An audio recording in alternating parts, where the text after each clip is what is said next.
Thank you, Mr. Speaker. I rise today to ask for support for House Bill 2121. House Bill 2121, of course, is our 2018-19 general fund budget. I want to highlight just a couple aspects of our budget that we're about to hopefully pass. The total spend number in House Bill 2121 is $32.7 billion. That's an increase of $560 million, or a 1.7% increase over last year's budget. The budget is below the rate of inflation.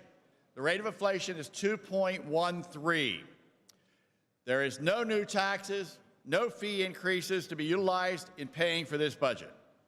We're also putting money into the rainy day fund. This is the first time we've done this since the Great Recession occurred. And the great note that I make to the members of this House is, in the past, the way the rainy day fund was managed was that we would put 25% of the surplus in the rainy day fund.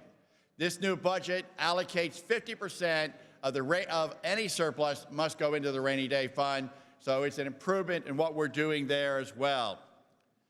The budget also includes money for education. Specifically, it includes $100 million for basic education, $20 million for pre-K, $5 million for Head Start, $15 million for special education, and $25 million more for our educational improvement tax credit. For school safety, which is a national attention and a major issue for all of us in our districts in trying to protect our students, we're committing $60 million this year. We're using some of the funds that were made available as a result of the Corbett veto in the 14-15 budget that was reversed by the courts. So the House is committed, both the Democrats and Republicans, to a $15 million toward that $60 million. The Senate is committing $15 million, and the administration as well is committing $15 million, and we're using $15 million from the judiciary to create a restricted account for school safety.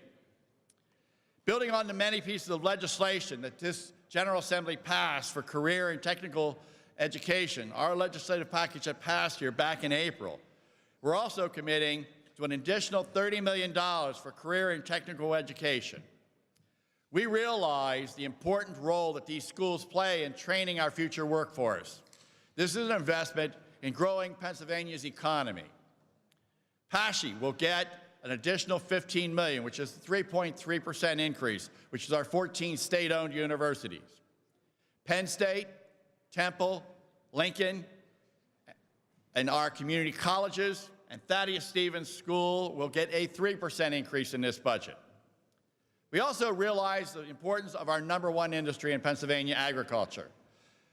We have increased $3 million to the line item for the spotted lantern fry, which is a major issue for Pennsylvania, a species, I believe, that comes from China. We're also committed in this budget to Penn State's Agricultural Research and Extension Office, with as well University of Pennsylvania Veterinarian School, with a 3% increase.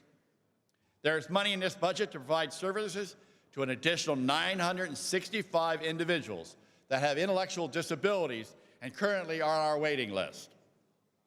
There's money in this budget to provide home and community-based services to an additional 5,230 seniors, those with physical disabilities.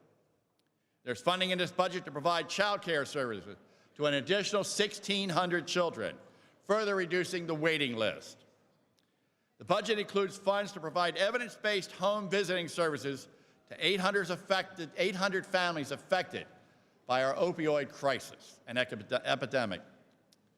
We have appropriated funds in this budget for a rate increase to our EMS agencies as well and their critical services they provide to each of our communities. There is a $5.5 million increase for nursing home rate increases. Today, this is a fiscally responsible budget that provides for the needs of the citizens of this Commonwealth without increasing taxes. I ask the members of this General Assembly to please vote yes on what is a very responsible and meets the needs of our citizens. I also want to thank Chairman Markozik of my cohort on the Democratic side for working so closely with this year to try and get a bipartisan budget that Democrats, Republicans, and the governor could come together on. So Chairman Markozik, this is his last budget. And I'm pleased to say that we have a budget that I believe we can all agree to is a good budget for the citizens of Pennsylvania. So, Mr. Speaker, I thank you, and again, I ask for a yes vote on 2121.